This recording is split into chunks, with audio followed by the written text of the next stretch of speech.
Hola, hoy, bonjour, hi. Yo soy Ingrid Begerman y tengo a mi cargo la programación azul, literatura en español y en portugués, de Blue Metropolis, Metrópolis Bleu, el Festival Literario Internacional de Montreal que se celebra pronto en la primavera boreal del 25 al 28 de abril. Parte central de nuestra programación es el prestigioso Premio Azul, patrocinado desde el 2013 por Ginny Stikeman, para reconocer a un autor o autora cuya obra literaria, sea en inglés, francés o español, aborde algún aspecto relevante de la cultura y la historia hispanas. Tengo también a mi cargo la gestión del Azul, donde hemos reunido a un jurado incluyendo a grandes gestores literarios de la lengua española en nuestro planeta.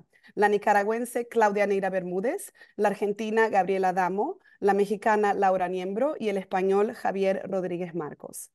El primer escritor en obtener el galardón fue el destacado narrador nicaragüense Sergio Ramírez en 2013, luego vinieron Juno Díaz en 2014, Luis Alberto Urrea en 2015, Valeria Luiselli en 2016, Francisco Goldman en 2017, las argentinas Leila Guerriero y Claudia Piñero en 2018 y 19, la nicaragüense Yoconda Belli en 2020, el español Javier Cercas en 2021, el colombiano Juan Gabriel Vázquez 2022 y a la chilena palestina Lina Meruane el año pasado.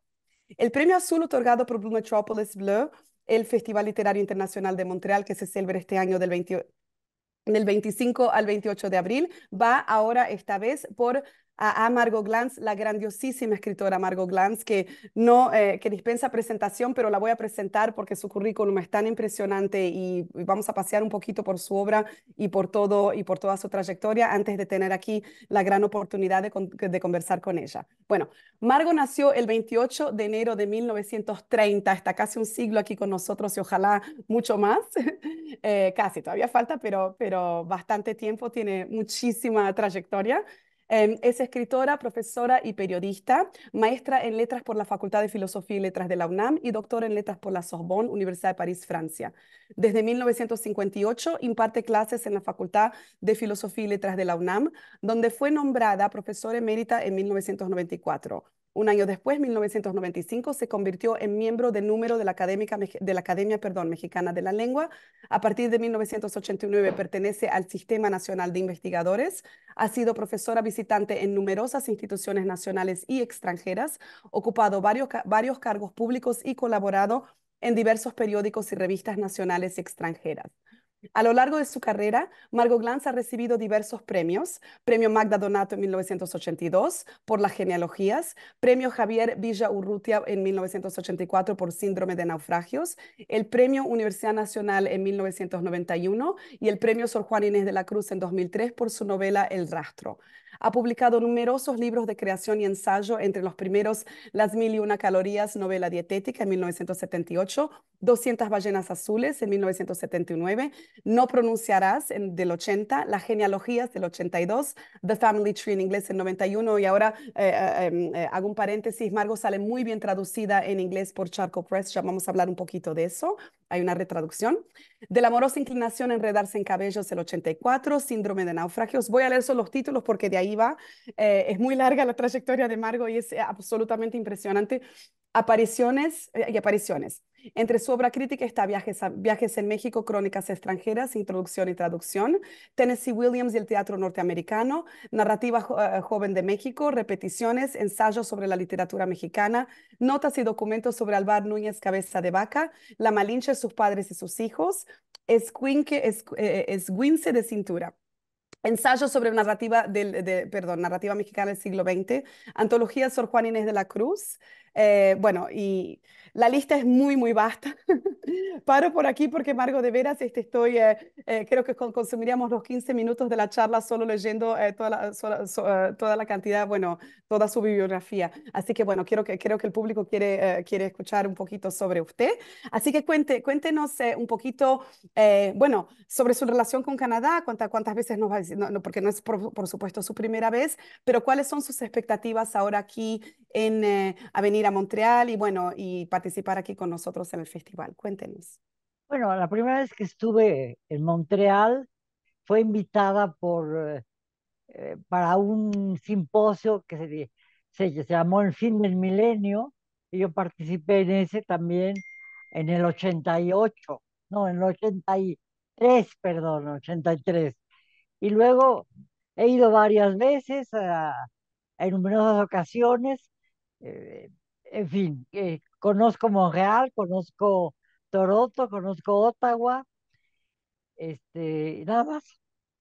Buenísimo, Eh, Margo. Entonces, cuéntenos un poquito Quebec entonces. también, Y sí. Quebec también, o sea, bueno, nada más ya conoce bastante y además también, o sea, ya hace más de casi 40 años que viene a Montreal o que nos visita regularmente, digo, entonces, le quería preguntar, bueno, ¿qué significa para usted recibir el Premio Azul con nosotros aquí, bueno, después de ser parte de este grupito que le nombré y bueno, y ser nuestra representante de las letras hispanas ahora aquí en el Festival Metropolis Blue? ¿Cuáles son, bueno, qué representa para usted este premio? Que es Mire, tan premiada, es un premio más. digo, me parece muy bien, maravilloso recibir premios.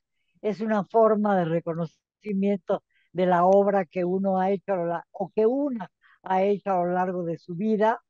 Y aunque es un premio, además tiene un nombre muy bonito, Bleu, ¿no?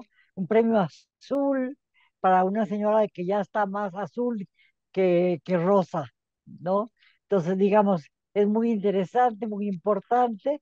He tenido varios premios, pero me da mucho gusto recibir este específicamente porque es un premio canadiense y porque es un premio que se da en una región que me interesa mucho de Canadá, que es la región en donde se habla francés, que es mi segunda lengua, porque yo hice un estudio durante 5 años en París, en la Sorbona, y para mí París y de alguna manera Montreal, son para mí mi casa.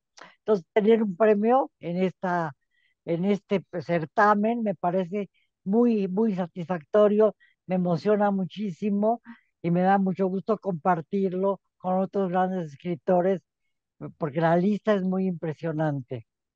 Ay, muchísimas gracias, Margot. Nosotros también estamos muy conmovidos. Además, usted es una escritora perfecta para el Premio Azul. Como le comenté, somos un festival, como sabes, somos un festival multilingüe. Entonces, esta es parte de la programación. La programación azul es parte de bueno, es la programación en español y en portugués. Y usted misma es una persona, bueno, como una judía en la diáspora, digamos, es una escritora, bueno, que justamente su obra trata de este tema, de que aborda el cruce de varias culturas, la literatura yiddish, el francés, la presencia mexicana, todo eso. Entonces, cuéntenos un poquito sobre eso, ¿no? Sobre el multiculturalismo y esta faceta tan ecléctica, bueno, que parte de ser de una judía en la diáspora, pero que abarca todos estos idiomas que no es tan común, digamos, en América Latina. Yo digo, por ejemplo, en Brasil, yo era la única que hablaba español, o sea, todo el mundo habla portugués y nada más, ¿no? Bueno, inglés, pero no hay esta cosa multicultural, o sea, no es tan...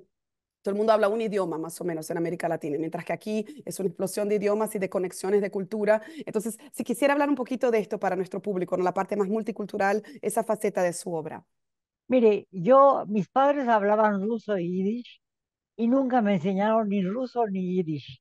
Conozco poco la literatura en yiddish, conozco mucho la literatura judía, porque hay autores fundamentales como Kafka, Benjamin, Primo Levi, etcétera, a los que he leído enormemente y sobre los que he escrito mucho, ¿no? Es decir, Kafka es uno de mis autores recurrentes, constantemente lo estoy citando. Primo Levi ha sido para mí fundamental porque para un judío,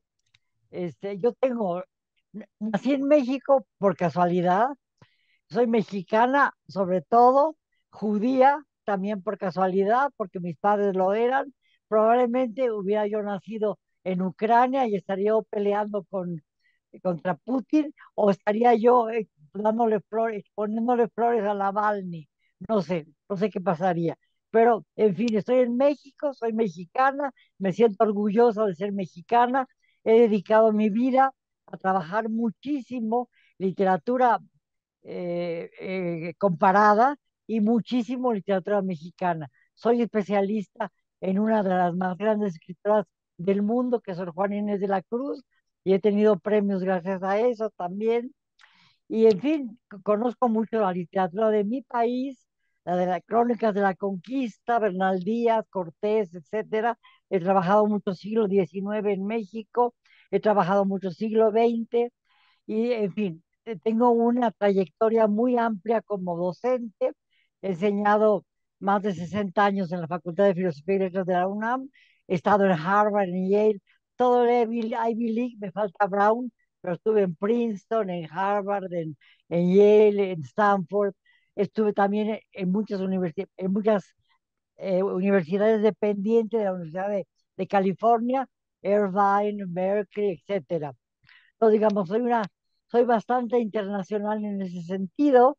Cuando estuve en París, pues una de las cosas más fáciles de hacer en la época en que yo estuve era irse de hitchhiking por toda Europa.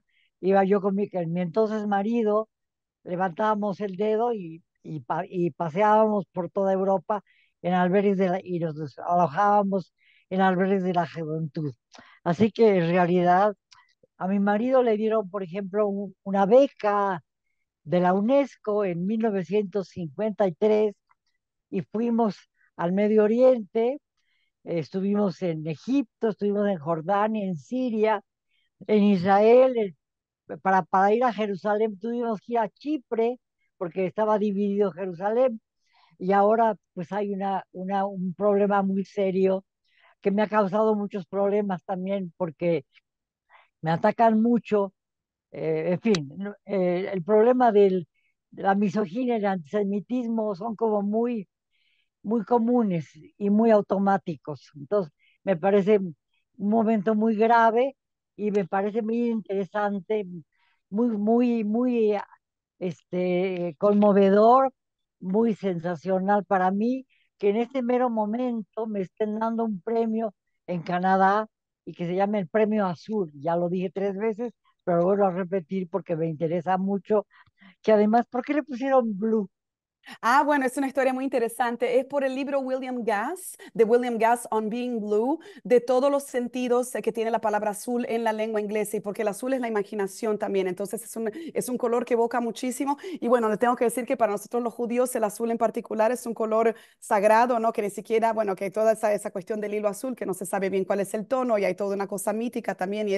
Entonces es un color que evoca muchísimo, bueno, la imaginación es un color muy, muy usado en la literatura y muy recurrente y muy metafórico, pero también justamente la inspiración fue el libro On Being Blue de William Gass, que habla justamente de todos los usos de la lengua, perdón, de la palabra blue en la lengua inglesa, ¿no? Entonces ahí las variaciones de nuestros tracks en idiomas, azul en español y portugués es la misma palabra, es bleu en francés, y el español es además en nuestro festival un idioma oficial junto al inglés y francés. Entonces somos un festival verdaderamente multilingüe, y a mí, Margo, también quisiera comentarle que para mí es un honor y hasta un bálsamo sanador la conversación que tenemos nosotras. Bueno, todo lo que usted dijo, el domingo justamente aprovecho para anunciar a nuestros oyentes que el domingo 28 a la 1 de la tarde vamos a tener un panel justamente sobre qué significa ser judía, una escritora y una mujer judía en este momento,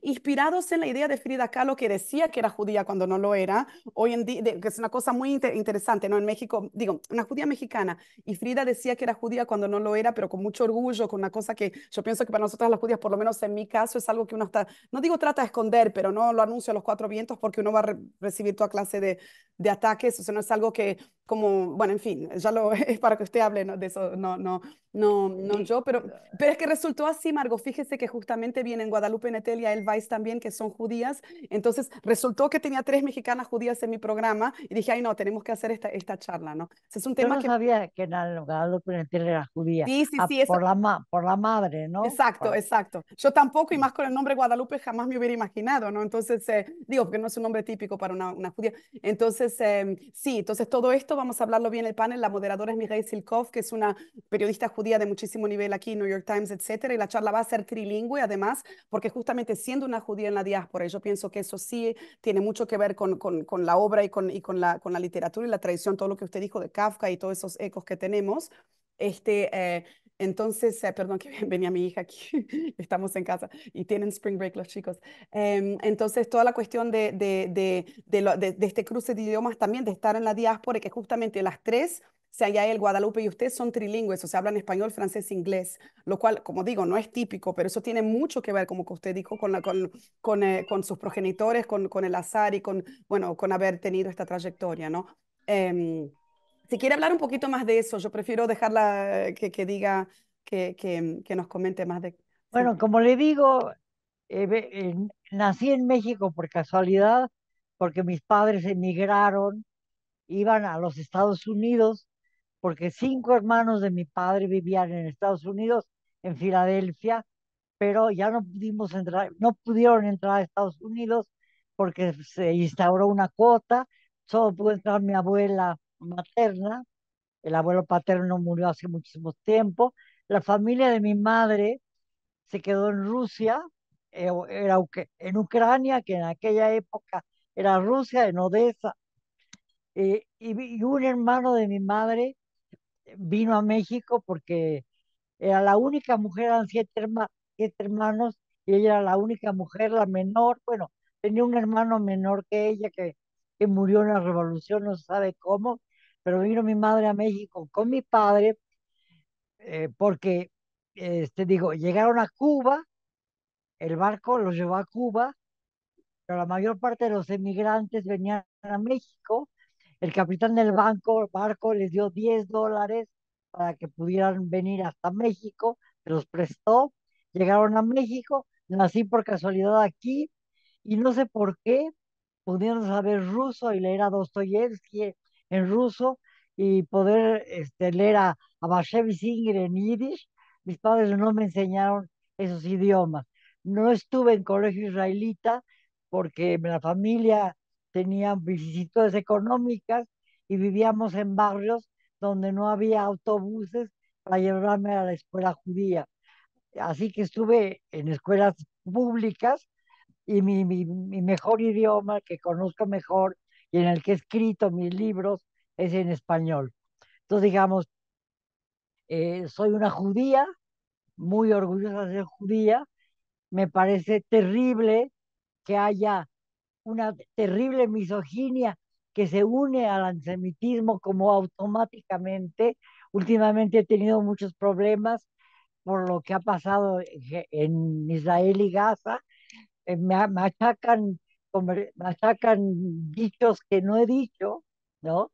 Es decir, me parece muy terrible lo que pasó en el 7 de octubre, me parece muy terrible lo que está pasando en Gaza, y es un asunto muy espinoso, muy difícil de explorar, pero también muy difícil de caer en maniqueísmos, y los maniqueísmos más fáciles son la misoginia y el antisemitismo. Y he sido como muchos otros judíos, y mujeres, víctima a la vez de misoginia y antisemitismo. Al mismo tiempo, me acaban de hacer un homenaje el domingo en Bellas Artes, un homenaje muy hermoso por mi escritura, y he tenido muchísimos ataques en el Twitter, ¿no? Ataques muy gratuitos donde dicen que dije lo que no dije, ¿no? Pero es muy fácil. El Twitter se ha convertido en un instrumento de calumnia, de chisme, de violencia que antes no tenía. Tenía aspectos muy positivos. A mí me gustaba porque con 140 caracteres se podía decir cosas hermosas, interesantes, y yo siempre he privilegiado el fragmento en mi escritura. Entonces el Twitter me ayudaba como un instrumento literario de desafío, y al mismo tiempo me pareció muy interesante que muchos jóvenes en Egipto y en Túnez estuvieran utilizando el Twitter para rebelarse contra regímenes muy autoritarios. Pensé que era un espacio de libertad, entonces me adhería a ese espacio por un lado, porque era justamente un espacio de libertad, y segundo, porque era un espacio donde yo podía experimentar literariamente, porque me interesaba mucho trabajar con 140 caracteres, era un desafío para decir cosas que podían ser interesantes en pocas palabras. Y ahora parece ser como que un espacio, pues como muy maligno, muy violento, eh, muy nefasto, ¿no?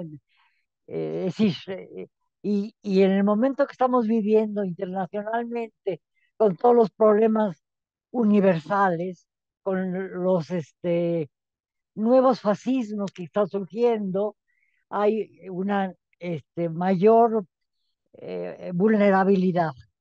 Y creo que pertenecer a esos medios masivos lo hacen a uno más vulnerable, sobre todo siendo doblemente vulnerable por ser mujer y por ser además una judía, que realmente yo no soy una judía practicante, pero no, pero me siento completamente judía, no puedo prescindir de eso, pero no lo trabajo como algo, como un emblema, como algo muy particular, digamos, aunque es muy particular porque son las dos cosas. Soy mujer, soy mexicana y soy judía.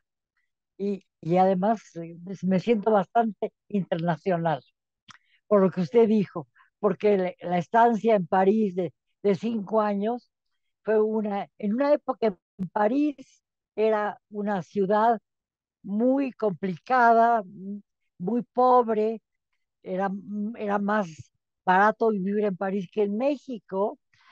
Toda la ciudad del Louvre estaba oscuro. Era una ciudad muy, muy vulnerable por la guerra todavía. Todavía había algunos racionamientos, etcétera. Me acuerdo que cuando los rusos entraron a Hungría, una señora compró un periódico, vio la noticia y dijo, ah, hélas, plus de beurre. Lo único que le importó es que iba a haber otra vez racionamiento, ¿no? Pero digo, no sé, yo me acuerdo de un París donde decía gas a tous les étages, lo cual era bastante complicado, casi no había ascensores. Era un París políticamente muy interesante y literariamente muy interesante. Empezaba el Teatro del Absurdo, Beckett, Adamov, estaba Ionesco, ya estaba Sartre, Simone de Beauvoir. Yo iba a De Mago y al Café Flor y me sentaba junto a Sartre, Simón de Beauvoir, Bataille pasaba por ahí. Era una época verdaderamente formidable, mucho más, muy precaria, pero al mismo tiempo riquísima, tanto en cultura como en acontecimientos, ¿no? Entonces, ese es el París que yo viví, es el París que me hizo más internacional a mí también. Bueno, Margo, bueno, como digo, podíamos, es que no sé ni por dónde empezar con todo lo que usted dijo, porque hay tanto que me toca, me llena, me toca tan profundamente, y además recibirla aquí, porque es el espacio justamente donde vamos a explorar todo eso. Tenemos aquí justamente un track literario árabe y judío que justamente aborda estas cuestiones del judaísmo como identidad, mucho más allá de la religión, ¿no? O sea, que la religión es una parte, pero puede ni siquiera hacerlo, ¿no? Eh, entonces, por eso, para terminar, quería preguntarle entonces, en estos tiempos, después de todo lo que usted dijo, yo estoy con un nudo en la garganta, ¿no? Me imaginando la que usted vivió en la París de Bataille de Simone de Beauvoir y tiene toda esta riqueza y ahora estamos en esta podredumbre del Twitter, o sea, decir, bajar de ahí hasta este nivel. Usted tiene toda esta experiencia para compartir con nosotros. Quisiera, como última pregunta, que nos contara qué rol puede jugar el intelectual y la literatura en cambiar esta mentalidad, en educar a la gente, en hacer este rapprochement y ver que tenemos mucho más en común de que tenemos diferencias. ¿Que tiene esperanza o está triste? Como yo estoy muy triste ahora. Y más, lo que a mí más me duele, le digo también, es que pongan palabras en su boca que usted no dijo. Eso me parece un horror, más que un horror. O sea, es una cosa que, bueno, prefiero que usted lo diga. ¿Cuál es el rol de la literatura y del intelectual en este momento? ¿Qué se puede Mire, hacer y usted? yo no sé si la literatura puede cambiar la realidad. Creo que la literatura es fundamental. Digo, creo que sin Kafka, sin Barthes, que es tan importante, que para mí ha sido una figura también extraordinaria, sin Borges, sin, sin Rulfo, el mundo sería otro. Ahora, no sé si nosotros con la literatura podemos cambiar al mundo. Creo que es necesaria la literatura, es necesaria la cultura, pero no sé si podemos atajar estos fascismos, A mí lo que me parece muy impresionante es el maniqueísmo y la facilidad con que se cae en un pensamiento absolutamente maniqueo sin matices. Eso es lo más grave. A mí me parece la intolerancia es lo peor que puede haber. La incapacidad de jerarquizar, la incapacidad de tener sentido del humor, de enfrentarse a las cosas y ver que no son blanco y negro, y tampoco son solamente azules, son rojas, amarillas, moradas, etcétera. Hay miles de posibilidades. La palabra blue es preciosa porque pues, es el color, que es un color de esperanza, pero al mismo tiempo es un color de la tristeza. El blues es una de las manifestaciones más interesantes, más bellas, ¿no? He leído, he tenido mucha cercanía con Billie Holiday, por ejemplo, que me encanta como cantante, y canta el blues como muy pocas personas lo cantan, ¿no? Es decir, el blues la voz de Billie Holiday es realmente la pura tristeza de vivir, la tristeza de ser negro, ser mujer, de haber sido discriminada por eso, como nosotros también los judíos, por ser mujeres, por ser judías, nos acercamos mucho al blues, ¿no? A la negritud. Yo me siento muy cercana a eso. Pero en fin, muchos negros no se sentirían cercanos a mí. Por ejemplo, en Harvard, la primera rectora era negra y era antisemita, entonces, lo cual es una cosa muy terrible lo que está pasando, que asesinan a judíos. Yo no soy islamofóbica, al contrario, me parece que somos hermanos, pero al mismo tiempo me parece que es una religión que solo acepta la religión de Alá, que no acepta otras religiones y que plantea temas que eran vigentes, no sé si vigentes, pero que se manejaban en la época de las cruzadas, porque vamos a volver al siglo X. Además, no hay ninguna religión tan misógina. Bueno, la judía también, la judía fundamentalista es profundamente misógina. Las mujeres no pueden usar el pelo normalmente como las musulmanas deben usar el velo y las judías religiosas usar una peluca, porque el pelo, que es un símbolo sexual muy importante, que yo he trabajado mucho, es un símbolo una sexualidad demasiado exhibida y que les da terror. Es decir, y además les da terror que la mujer adquiera soberanía. Lo vemos en Afganistán, donde ni siquiera pueden ir a la universidad. ¿Por qué siempre esa violencia tremenda contra las mujeres? Y en ese sentido, los musulmanes son muy especiales, ¿no? Entonces, por ese No, y sentido, ese es el momento que estamos en ahora que de estas contradicciones que ellos, yo digo ellos, la gente misógina y llena de odio, que no se da cuenta de la contradicción de querer apoyar a un grupo que justamente, o sea, si uno es gay o si, que no admite nada de eso, o sea, que no se caracteriza precisamente por la tolerancia, ¿no? Al otro. Pero, Margo, son temas profundísimos que podemos abordar, que quiero mucho abordar, queremos todos abordar con usted aquí por horas afuera en los cafés en Blumet y adentro en el escenario con nosotros escritores, porque esto da para, bueno, para elaborar muchísimo y tocar todos estos temas que son la tolerancia, la convivencia de las naciones, justamente el multiculturalismo, el conocer al otro, el hablar varios idiomas, el abrir el universo, ¿no? Y por eso justamente la esperamos aquí con muchísimo cariño para que sigamos explorando todos los significados del blue, del azul, del azurro, del hilo azul, en todos los idiomas y todas sus tonalidades. Bueno, Margot, muchísimas gracias y bueno, aquí por esta charlita, por este preview y aquí la esperamos con muchísimo cariño en Montreal para seguirla.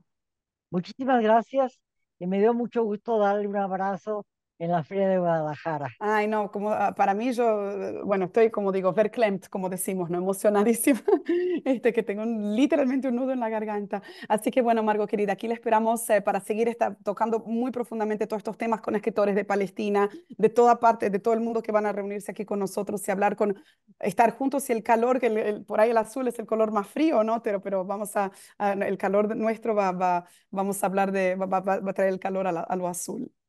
Muchas gracias, mucho gusto y Muchas hasta gracias. muy pronto. Hasta muy pronto, Margo.